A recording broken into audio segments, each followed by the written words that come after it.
It's a King Johnny. Ndoramba ndichinamatai,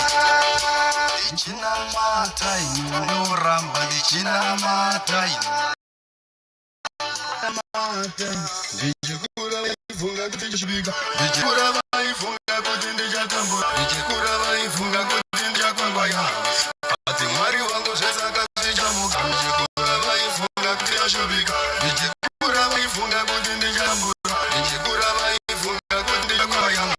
Ati Mwari wangu zvesaka zvichamuka.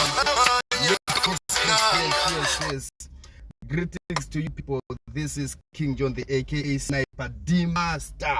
I want to say to you all, this song iruyane hot irikuya yakapenga. Ndoda kuti vanhu go to your YouTube and search King John Music. You find me. Ndoda kuti munditsvage pa YouTube, subscribe please. I want you to